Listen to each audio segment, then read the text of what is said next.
आज एक बड़ी अहम डेवलपमेंट है जिसके ऊपर बात किए लेते हैं।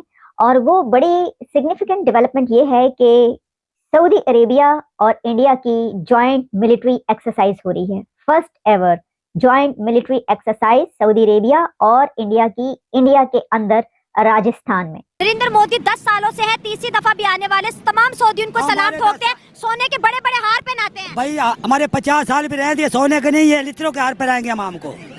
हाँ सही बात है, ये 50 साल भी रहे। लित्र मतलब चप्पल। हाँ ये चप्पल हमारे। तो सऊदी अरेबिया की जो मिनिस्ट्री ऑफ डिफेंस है उन्होंने भी इसकी खबर रिलीज़ की है।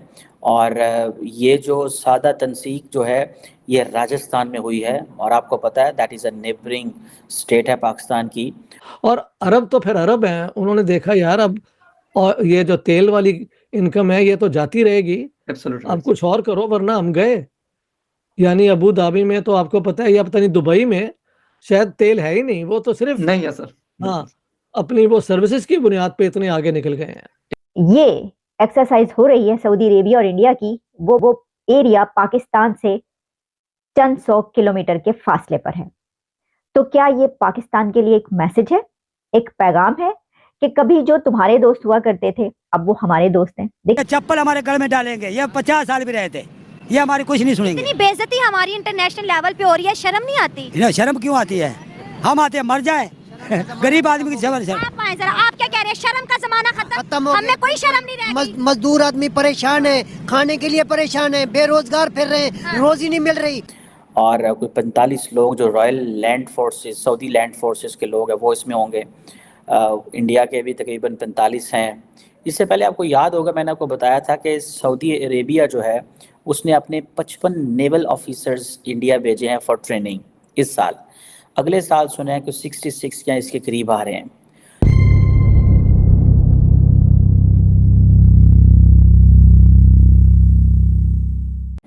ये जो ट्रेनिंग है ये मैकेनाइज्ड इन्फेंट्री है, और ये इसकी स्ट्रेटेजिक सिग्निफिकेंस बहुत ज़्यादा। It means that the Saudis have given that access to India in Middle East जो वो मांग रहे थे। अब सऊदी अरब हो, यूएई हो, या जब सऊदी अरब और यूएई का आपस में जो कंपटीशन होता है, आपको पता है कि इनका आपस में बड़ा सीरियस कंपटीशन है, मोहम्मद बिन सलमान का और मोहम्मद बिन ज़ैद का, ठीक है।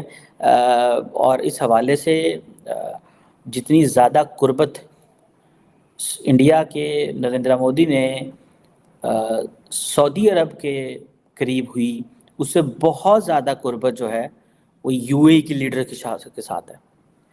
इन चीज़ों को समझते हुए कि एक तो इंडिया के पास पैसे भी हैं, फ़ौज भी तगड़ी है, इन अ सेंस के बड़ी फ़ौज है, इक्विपमेंट ले रहे हैं, इंडो पैसिफिक के हवाले से बड़े इम्पोर्टेंट प्लेयर हैं। सारी दुनिया आके इंडियंस को मिलिट्री हार्डवेयर भी दे रही है, टेक्नोलॉजिकल सपोर्ट भी दे रही है। आप सिर्फ इमेजिन करें, जो कल स्टेट डिपार्टमेंट ने एक प्रेस रिलीज जारी की, उसमें अगर आप सिर्फ ये देखें कि किस पैमाने पे जाके अमेरिकन मिलिट्री हार्डवेयर इंडियंस को दे रहे हैं, तो आप बड़े हैरान होंगे। इसीलिए तो मैं कहता हूँ कि that will put Pakistan in a very disadvantages position कि ये जो मिलिट्री हार्डवेयर मिलेगा इंडियंस को। सऊदीज़ को भी इस चीज़ की समझ आ गई है, and Saudis are also working, and maybe they have realise कि दिस आइडिया जो है स्ट्रेटेजिक ऑटोनॉमी का, दैट्स वेरी इंपॉर्टेंट। क्योंकि सऊदीज़ पर्टिकुलरली वेस्टर्न जो मिलिट्री इंडस्ट्रियल कॉम्प्लेक्स है उस पर डिपेंडेंट रहे हैं। वो हर शाम को क्या बातें कर रहे होते हैं। एग्री सर, बिल्कुल ठीक, बिल्कुल सही। आपको पता और इसी की वजह से बिल्कुल आपकी बात दुरुस्त है सर, इसी की वजह से हम इस लेवल पे पहुंचे और पहुंच रहे हैं। एक आजकल एक छोटा सा क्लिप है अनवर मकसूद साहब का, मैं आपके साथ भी शेयर करूंगा। तो उसमें वो कहते हैं कि जिस दिन हमने ये मान लिया कि हम एक छोटा मुल्क है, हम दुनिया का सुपर पावर नहीं है, हमारा मुकाबला इंडिया से नहीं है, ना हमने करना है किसी भी चीज में, तो कहते उस दिन से हम तरक्की करना शुरू कर देंगे, क्योंकि हम इस चीज से निकल जाएंगे, हम कहेंगे अपना काम करेंगे। एक बात मैं कहना चाहता हूँ सर, ये सारी बातें इन लोगों ने तब करनी शुरू की हैं जब मेरी गैरिजन स्टेट किताब आके इन्होंने पढ़ ली है। बिल्कुल सर, ये पहले नहीं थे बोलते, इनमें से एग्री सर, बिल्कुल सर, ठीक कह रहे हैं, बिल्कुल तो सही my basic research has opened given them a chance to open their exactly ये जो वो कह रहे हैं, मैंने 2013 में किताब लिख के ये सारा शो कर दिया था। एब्सोल्युटली राइट, बिल्कुल सर।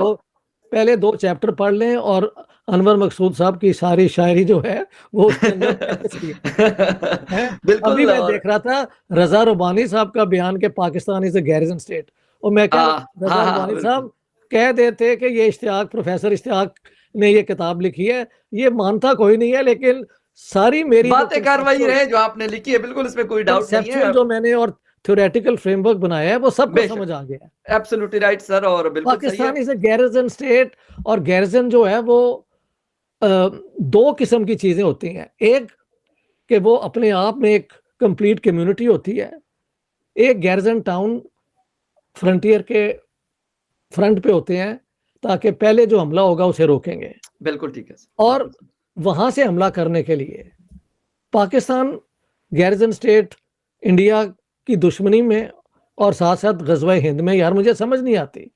एग्री, एक तरफ आप डिफेंसिव हैं, एक तरफ आप ऑफेंसिव हैं, कैपेसिटी आपकी जीरो है। एग्री। अब ये जो हुआ है गाजा में, ये वो मैं नहीं कह रहा कि लेकिन ठंडे बैठे हुए हैं ना सारे, न्यूक्लियर वेपन हमारे बिल्कुल सर, जीरो वो तो खैर जीरो हो गए सर, वो तो किसे ब्लैकमेल आप कर सके हैं? किसी को भी नहीं, किसी को भी नहीं। तो पाकिस्तान इंडिया के इस कॉन्फ्लिक्ट में भी ये न्यूक्लियर वेपन हमारे क्या काम आएंगे?